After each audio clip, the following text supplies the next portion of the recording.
সম্মানিত উপস্থিতি, আজ 16 ডিসেম্বর বাংলাদেশের ঐতিহাসিক মহান বিজয় দিবস। বিজয় দিবস উপলক্ষে আকাল মাহমুদ একাডেমি কর্তৃক আয়োজিত আজকের বিতর্ক প্রতিযোগিতা এখনই শুরু হয়ে যাবে। আমাদের আজকের বিতর্ক প্রতিযোগিতার বিষয় হচ্ছে সামাজিক সচেতনতায় পারে বাল্য বিবাহ রোধ করতে। এর পক্ষে অবস্থান করছে শিক্ষার আলো দল।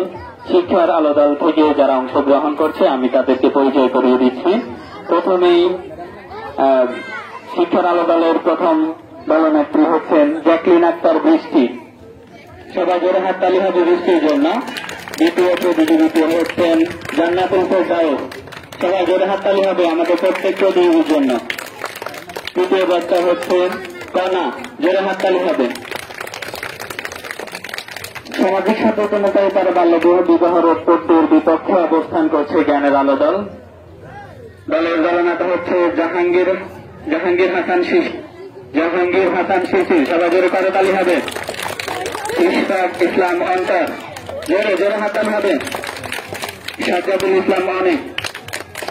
আমাদের আজকের প্রতিযোগিতায় প্রধান বিচারক হিসেবে উপস্থিত আছেন বিশিষ্ট সমাজসেবক ও শিক্ষা অনুরাগী জনাব ডক্টর নয়ন পাটোয়ারি স্যার। স্যারকে আমাদের বিদ্যালয়ের পক্ষ থেকে স্বাগত জানাচ্ছি। বিশেষ অতিথি হিসেবে আরো উপস্থিত রয়েছেন Salma Akter, out of school children program teachers, আশার আলো যুব ফোরামের সম্মানিত সভাপতি। সকলকেই আমাদের বিদ্যালয়ের পক্ষ থেকে এবং বিতর্ক প্রতিযোগিতার পক্ষ থেকে স্বাগতম জানাচ্ছি। সম্মানিত উপস্থিতি, আমরা জানি বাল্য বিবাহ আমাদের দেশে, আমাদের সমাজে একটা ক্যান্সারের মতো আকার ধারণ করেছে। বাল্য বিবাহ যাতে না হয় এটা মানুষের মাঝে সচেতন এবং আইনের প্রয়োগ দ্বারা যাতে বাল্য বিবাহ রোধ করা যায় এই বিষয়ে আমাদের আজকের পক্ষে এবং বিপক্ষে অবস্থান করবে আমাদের প্রতিযোগীরা। প্রথমে আমি জ্যাকলিন আক্তার বৃষ্টিকে তার বক্তব্য প্রদান করার জন্য অনুরোধ করছি। আসসালামু আলাইকুম। মহান বিজয় দিবস উপলক্ষে উপস্থিত বিচারক ও সকল সদস্যবৃন্দদের জানাচ্ছি মহান বিজয় দিবসের আন্তরিক শুভেচ্ছা। মহান বিজয় দিবস উপলক্ষে আজকের কর্তৃক আলোচিত বিতর্ক প্রতিযোগিতার মূল আলোচনা হচ্ছে সামাজিক সচেতনতাই পারে বাল্যবিবাহ রোধ করতে। আমি এর পক্ষে অবস্থান করছি। আমি জ্যাকলিন আক্তার বৃষ্টি, শিক্ষার আলো দলের দলনেতা। ধন্যবাদ জানাচ্ছি সবাইকে আমাকে বক্তৃতা দেওয়ার জন্য। আমরা জানি বিয়ে একটি সামাজিক ব্যবস্থা, তাই আমার মতে সামাজিক সচেতনতাই পারে বাল্যবিবাহ রোধ করতে। আমাদের বিখ্যাত একজন দার্শনিক নেপালিয়ান বলে গেছেন যে তোমরা আমাকে একটি শিক্ষিত মা দাও, আমি তোমাদের একটি শিক্ষিত জাতি উপহার দিব। তার এই সূত্র অনুসারে বোঝা যাচ্ছে যে যেন সঠিক শিক্ষা গ্রহণ করার পর তার সেই শিক্ষাটুকু অবজ্ঞা না করে। কিন্তু আমাদের সমাজে এখনো এমন কিছু পরিবার বা বাবা মা রয়েছে যাদের এই ন্যূনতম জ্ঞানটুকু হারাচ্ছে শুধু বাল্যবিবাহ নামক প্রথাটির মাধ্যমে। আমার বিপক্ষ দলেদের মূল উদ্দেশ্য হচ্ছে আইনি পারে বাল্যবিবাহ রোধ করতে। কিন্তু যেখানে 1929 সালে ব্রিটিশ সরকার প্রণীত আইনটি ছিল বাল্যবিবাহের জন্য মেয়েদের ন্যূনতম বয়সীমা 14 এবং ছেলেদের 18, পরবর্তীতে তা বাতিল করে মেয়েদের 18 এবং ছেলেদের 21 করা হয়। আমার প্রশ্ন থাকবে যে এত কঠোর আইন থাকাকালীনও কেন বাংলাদেশে এখনো প্রায় 3,80,00,000 নারীকে যেতে হচ্ছে বাল্যবিবাহের দিকে? তাছাড়াও জাতীয় সংসদ সনদের বাল্যবিবাহ নিরোধ আইন অনুযায়ী 6 নং আইনে বলা আছে বাল্যবিবাহ একটি জঘন্যতম অপরাধ। তাছাড়াও ইউনিসেফের সূত্র অনুসারে বলা যাচ্ছে যে বাল্যবিবাহের প্রধান কারণ হচ্ছে পারিবারিক অসচেতনতা। আমার পক্ষে একটা যুক্তি থাকছে যে আমরা নিজেরা প্রথমে সচেতন হব, তারপর নিজের পরিবার থেকে সচেতন হব। এভাবেই নিজ থেকে পরিবার এবং আমাদের পরিবার থেকে আমাদের সমাজ, পরিশেষে সমাজ থেকে আমরা একটি বাল্যবিবাহ মুক্ত দেশ গড়তে সক্ষম হব। ধন্যবাদ সবাই। সম্মানিত উপস্থিতি, সামাজিক সচেতনতায় পারে বাল্য বিবাহ রোধ করতে বিপক্ষে অবস্থান করছে জ্ঞানের আলো দল। জ্ঞানের আলো দলের পক্ষ থেকে জাহাঙ্গীর হাসান শিশিরকে তার বক্তব্য প্রদান করার জন্য অনুরোধ করছি। আসসালামু আলাইকুম। আমার নাম মোহাম্মদ জাহাঙ্গীর হাসান শিশির। তো সমাজের সচেতনতা পারে বাল্যবিবাহ প্রতিরোধ করতে আমি এর বিপক্ষে আমার বক্তব্য রাখছি যে প্রথমত আমি শুভেচ্ছা জানাই মাননীয় মডারেটর এবং বিচারকগণ। আমার বক্তব্য হল যে আইনি পারে বাল্য বিবাহ প্রতিরোধ করতে। কারণ বর্তমান যুগে আমরা যদি কোথাও একটা বাল্য বিবাহ করতে যাই, তো তখন এখানে যারা সাধারণ জনগণ যায়, তো অবশ্যই এখানকার যারা লোকেরা আছে তারা প্রশ্ন করবে যে তোমরা কারা, তোমাদের পরিচয় কি। তখন যদি আমরা পরিচয় না দিতে পারি, তো তারা আমাদের উপরে কি হ্যারাসমেন্ট করতে পারে। তখন যদি আমরা আইনের হেল্প নেই, যদি আমরা একজন পজিশন হেল্প নেই যে আমাদের এই হেল্পটা লাগবে, যে এখানে একটা ভালো ভালো হচ্ছে, আপনার হেল্পটা আমাদের অনেক প্রয়োজন, তখন আইনজীবী যদি আসে আমাদের পাশে দাঁড়ায়, অবশ্যই আমরা ভালোভাবে আটকাতে সক্ষম হব। কারণ তখন আমাদের কেউ দ্বিধাবোধ করতে পারবো না। কারণ কথা কি, আইন আমাদের পিছনে আছে এবং সাপোর্ট করতেছে। কারণ আইন ছাড়া আমরা একবার উত্তর, আমরা যদি একটা ভালো প্রতিরোধ করতে যাই, তখন বলবে তুমি তো শিশু, তোমরা কারা। বড় গেলে বলবে তুমি আপনার এলাকায় মানে আপনার সমাজের লোক, আপনারা কারা, আপনার কি ক্ষমতা আছে। তখন সে যদি ব্যবসায়ী করে থাকে, তখন আমরা 4-5 জন কিছু করতে পারবো না। ওখানে অবশ্যই আমাদের পরিশ্রমিক হেল্প লাগবে। আর আইনের একটা ওইখান থেকে এসে যে বাল্য বিবাহ 18 বছর নিয়ে সকল মানুষ সাথে আমরা শিশু, আর ওই শিশুদের যদি বিয়ে দেওয়া হয় তাহলে বাল্য বিবাহ হিসেবে গণ্য করা হবে। আর এই প্রথা আইন থেকে এসেছে। অবশ্যই আমাদের আইনে লাগবে যে বাল্য বিবাহ প্রতিরোধ করতে গেলে, কারণ আমরা সবাই চেষ্টা করি আর পারবো, করলে পাবো, কিন্তু আমাদের আইনের হেল্পটা অবশ্যই লাগবে। আমি এই বলে আমার বক্তব্য শেষ করছি।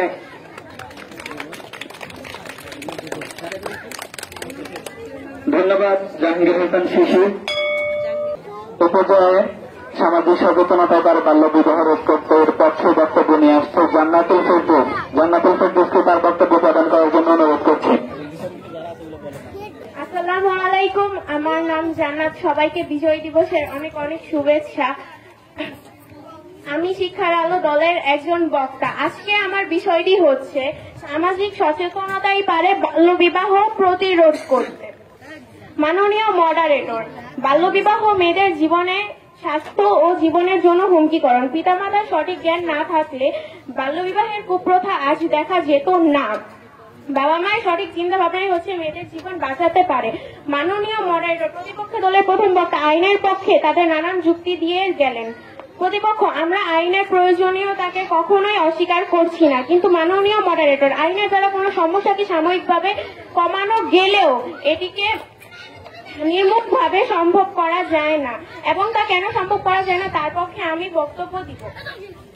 মাননীয় মডারেটর, প্রতিপক্ষ দলের একজন বক্তা বারবার কঠোর আইন ও বাস্তব আইনের কথা বলে যাচ্ছেন। লক্ষ্য করুন, প্রতিপক্ষ দলের সভ্যতার ইতিহাসে প্রথমত লিখিত আইনে ছিল হাম্বুর আবি আইন, যা 1786 খ্রিস্টাব্দে খ্রিস্টপূর্বে সম্রাট হাম্বুরাবি উন্নয়ন করেন। 282টি ধারা সম্বলিত এই আইন সম্বল এখন পর্যাপ্ত বিশ্বাস করা হয় হাম্বুরাবি আইন ছিল কঠোর আইন। যদি বাংলাদেশের প্রেক্ষাপটে চিন্তা করি তাহলে দেখতে পাই বাংলাদেশের জন্য প্রণীত মোট আইনের ধারায় 511টি হতাশার ব্যাপার হলো ডিআরটি হিসাবের মতো বাংলাদেশের 10 ভাগ আইনের যথাযথ বাস্তবায়ন হয় না। সূত্র দৈনিক সমকল বাণিজ্যের 2014 প্রতিপক্ষের এই বাস্তবতা দাঁড়িয়ে আমরা যদি চিন্তা করি আইন কঠোর হলে বাল্যবিবাহ বন্ধ হবে, সেই নিশ্চয়তা কি আপনারা দিতে পারেন? সেই নিশ্চয়তা যদি আপনারা দিতে না পারেন, আইনের বাস্তবায়ন নিশ্চিত করা হবে। যদি নিশ্চয়তা দিতে ব্যর্থ হন, তবে অবশ্যই স্বীকার করে নিতে হবে বাল্যবিবাহ প্রতিরোধে আইন প্রযোজ্য নয়। সচেতনতা প্রয়োজনে অবশ্যই আছে। মাননীয় মডারেটর, ধন্যবাদ আমাকে বক্তব্য প্রদান করার জন্য। ধন্যবাদ জান্নাতুল ফেরদৌসকে তার তথ্যবহুল আলোচনা প্রদান করার জন্য। সম্মানিত উপস্থিতি, সামাজিক সচেতনতায় পারে বাল্য বিবাহ রোধ করতে এর বিপক্ষে অবস্থান করছে জনগণ দল। সম্মানিত উপস্থিতি, এ পর্যায়ে বিপক্ষ দলের দ্বিতীয় বক্তা আশফাক ইসলাম অন্তরকে তার বক্তব্য প্রদান করার জন্য অনুরোধ করছি। আশফাক ইসলাম অন্তর। মাননীয় মডারেটর, বিচারকগণ, সবাইকে শুভেচ্ছা জানিয়ে আমি আমার বক্তব্য শুরু করছি। সামাজিক সচেতনতা পারে বাল্য বিবাহ রোধ করতে এর বিপক্ষে আমার অবস্থান। মাননীয় মডারেটর, বাংলাদেশে প্রতি 60 সেকেন্ডে 15 বছরের কম বয়সী মেয়েদের বিয়ে হয়। বাংলাদেশে 18 বছরের আগে 69% মেয়ের বিয়ে হয় এবং 15 বছরের আগে 22% মেয়ের বিয়ে হয়। 15 থেকে 19 বছর বয়সে মেয়ের খরচ করে 31 জন সন্তান সম্ভাবনা হয়। আমরা জানি 2020 সালে করোনা মহামারীর জন্য বাংলাদেশের বাল্যবিবাহের হার অনেকটা বৃদ্ধি পেয়েছে। আইনজীবীদের মতে অবশ্যই বাল্যবিবাহকে না বলতে হবে, পাশাপাশি বাল্যবিবাহ প্রতিরোধে আইনি যথাযথ প্রয়োগ করতে হবে। এর সঙ্গে যারা জড়িত তাদের সবাইকে আইনের আওতায় এনে বাল্যবিবাহ প্রতিরোধ ব্যবস্থা অংশগ্রহণ করতে হবে। বাল্যবিবাহ প্রতিরোধের কাজে পুরোহিত এবং জনপ্রতিনিধিদেরও শাস্তির আওতায় আনতে হবে। ভবিষ্যতে যারা বাল্যবিবাহ দাওয়াত খেতে যাবে তাদের বিরুদ্ধে আইনের ব্যবস্থা নেওয়ার উদ্যোগ নিতে হবে, তবে বাল্যবিবাহ বন্ধ করা সম্ভব হবে। মাননীয় মডারেটর, তারা যদি এত সচেতন থাকে তাহলে আমার প্রশ্ন হচ্ছে, আগামীকাল সারা বাংলাদেশে যদি একদিনে 5টি বাল্যবিবাহ হয় তাহলে তারা সচেতনতা অপেক্ষা থাকবে নাকি আইনে আশ্রয় নেবে? মানুষের জন্য ফাউন্ডেশন অনুসন্ধান অনুযায়ী 2020 সালের 31 অক্টোবর পর্যন্ত 11টি জেলায় 63টি উপজেলায় 13,866টি বাল্যবিবাহ হয়েছে। প্রতিদিন গড়ে 65টি করে বাল্যবিবাহ হয়েছে। পরিসংখ্যানে দেখা যায় বাল্যবিবাহের দিক দিয়ে বাংলাদেশ দক্ষিণ এশিয়ায় সর্বোচ্চ এবং সারা বিশ্ব চতুর্থ। আমরা কি সামাজিকভাবে বাল্যবিবাহ আটকাতে পারছি? এ বলে আমি আমার বক্তব্য শেষ করছি। ধন্যবাদ সবাইকে।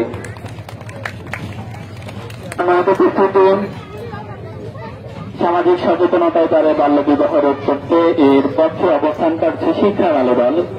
দলের সর্বশেষ বক্তা কনাকে তার গুরুত্বপূর্ণ বক্তব্য পেশ করার জন্য অনুরোধ করছি। আসসালামু আলাইকুম, সবাইকে বিজয় দিবসের শুভেচ্ছা। আমি কনা আক্তার, শিক্ষার আলো দলের একজন বক্তব্য। মাননীয় মডারেটর, সবাইকে ধন্যবাদ জানাচ্ছি আমাকে বক্তব্য দেওয়ার সুযোগ করার জন্য। গতকাল ঘটে যাওয়া হিমারদিঘিতে বাল্যবিবাহের একটি ঘটনা আমি সবার সামনে তুলে ধরছি।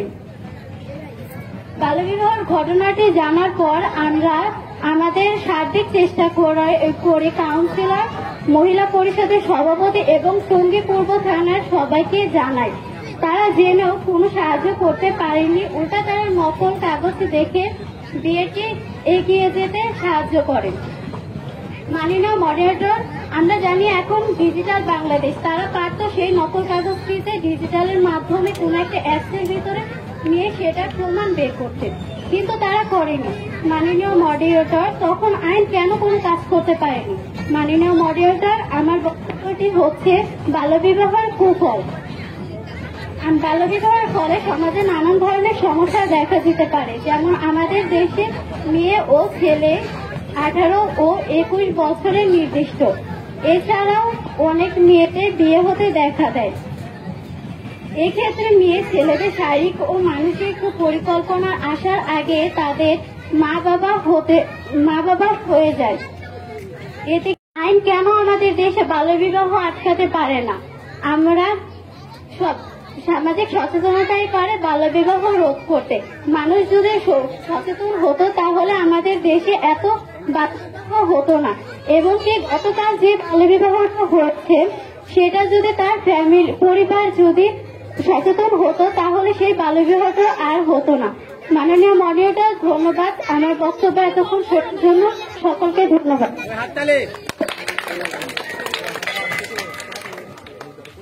সর্বশেষ প্রতিযোগী সামাজিক সচেতনতায় তারা বাল্যবিবাহ রোধ করতে এর বিপক্ষে অবস্থান করছে সাজ্জাদুল ইসলাম অনিকের দল। সর্বশেষ বক্তব্য প্রদান করছে সাজ্জাদুল ইসলাম অনিক। সচেতনতাই পারে বাল্যবিবাহ বন্ধ করতে, এর বিপক্ষে আমি কথা বলবো।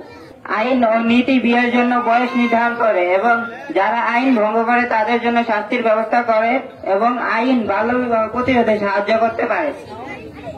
বাল্যবিবাহ নির্ধারক আইন 2017 অনুযায়ী বাল্যবিবাহ একটি অপরাধ। কোন প্রাপ্তবয়স্ক ব্যক্তি এই অপরাধ করলে তার 2 বছর কারাদণ্ড এবং 1 লক্ষ টাকা জরিমানা করা হবে। কোন অপ্রাপ্তবয়স্ক এই অপরাধ করলে 1 মাস কারাদণ্ড এবং 50,000 টাকা জরিমানা করা হবে।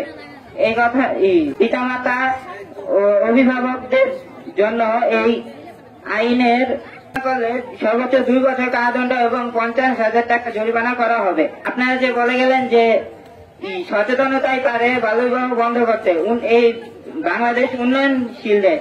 এই দেশগুলিতে অর্থনীতি ভিত্তিতে উঠে দাঁড়াতে না দাঁড়াতে যখন মুখ থুবড়ে পড়ে যায় তখন আপনারা সচেতনতার ব্যয়বহুল প্রক্রিয়াটি কিভাবে ও কবে নাগাদ আমাদের দেশে শতভাগ সুনিশ্চিত করবেন, এটি একটি সুস্পষ্ট ব্যাখ্যা দিয়ে যাবেন। আসসালামু আলাইকুম, আমি এখানে শেষ করছি। সম্মানিত উপস্থিতি পর্যায়ে যুক্তিখণ্ডনে সামাজিক সচেতনতায় তারা বাল্য বিবাহ রোধ করতে এর পক্ষে অবস্থান করছে শিক্ষার আলো দল। শিক্ষার আলো দলের দলনেত্রী জ্যাকলিন আক্তার বৃষ্টিকে যুক্তি খণ্ডন করার জন্য বিনীতভাবে অনুরোধ করছি। স্বাধীনতার 52টি বছর ধরে বাল্যবিবাহ নামক এই প্রথাটি আমাদের মাঝে অব্যাহত রয়েছে, কিন্তু আজ পর্যন্ত কোনো নেতা বা গণ্যমান্য ব্যক্তি তাদের বুকে হাত দিয়ে বলতে পারবে না যে তার একটি বাল্যবিবাহ মুক্ত দেশ গড়তে পেরেছেন। 2018 এই প্রথাটি আমাদের মাঝে অব্যাহত রয়েছে, কিন্তু আজ পর্যন্ত কোনো নেতা বা গণ্যমান্য ব্যক্তি তাদের বুকে হাত দিয়ে বলতে পারবে না যে তারা একটি বাল্যবিবাহ মুক্ত দেশ গড়তে পেরেছেন। 2018 সালে একটি সংবাদ টেলিভিশনে সেতুমন্ত্রী ওবায়দুল কাদের ঘোষণা করেছিলেন তারা একটি বাল্যবিবাহ মুক্ত দেশ গড়তে পেরেছেন, কিন্তু 2019 সালে মহামারী করোনাকালীন সময়ে দেখা গেছে আমাদের বাংলাদেশে অহরহ বাল্যবিবাহ নামে এই ঘটনাটি ঘটেছে। কিন্তু আমরা একটা পত্রপত্রিকা বা খবরের টেলিভিশনে শুনতে পারিনি যে আইন গিয়ে এই কথা বাল্যবিবাহ বন্ধ করতে পেরেছে। বাল্যবিবাহ প্রতিরোধে আমাদের সচেতনতা বৃদ্ধি করতে হবে। পারিবারিকভাবে নিজেরা সচেতন হলে সামাজিক ও গোটা বিশ্ব একদিন সচেতন হতে বাধ্য হবে। পরিশেষে একটি কথাই বলবো, বাল্যবিবাহ বন্ধ করুন, অকাল মাতৃমৃত্যু রোধ করুন। ধন্যবাদ।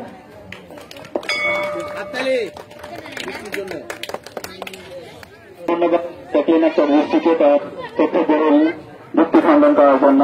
এ পর্যায়ে সামাজিক সচেতনতায় তারা বাল্য বিবাহ রোধ করতে বিপক্ষে অবস্থান করছে জ্ঞানের আলো দল। জ্ঞানের আলো দলের দলপতি জনাব জাহাঙ্গীর হাসান শিশিরকে তার বক্তব্য খণ্ডন করার জন্য অনুরোধ করছি।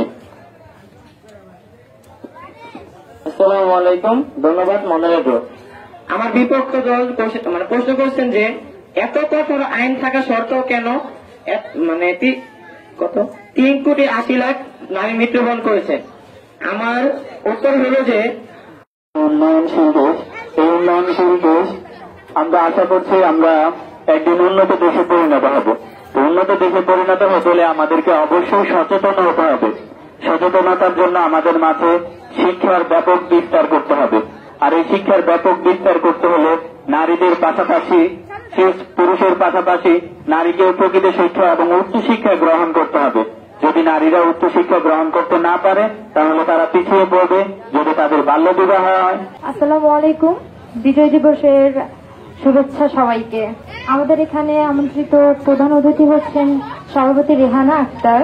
সভাপতি রেহানা আক্তার ম্যাডামকে অসংখ্য ধন্যবাদ। আমি আমাদের যে ওয়ার্ল্ড ভিশনের বিভিন্ন প্রোগ্রাম আমরা এখানে ম্যাডামের সহযোগিতায় প্রত্যেকবারই এখানে আমরা প্রত্যেকটা প্রোগ্রামই করতে পারতেছি, এজন্য অসংখ্য ধন্যবাদ ম্যাডামকে। তারপরে আমাদের আরেকজন প্রধান অতিথি আজকে আছেন ডক্টর নয়ন পাটোয়ারি, বিশিষ্ট সমাজসেবক, শিক্ষানুরাগী, স্যারকেও অসংখ্য ধন্যবাদ। আজকে আমাদের যে প্রোগ্রাম ছিল আমাদের শিশু ফোরামের বাল্যবিবাহ নিয়ে পক্ষে এবং বিপক্ষে দুই দলেরই চমৎকার সব বক্তব্য ছিল। দুই দলকেই আমি অসংখ্য ধন্যবাদ জানাচ্ছি এবং শুভেচ্ছা জানাচ্ছি।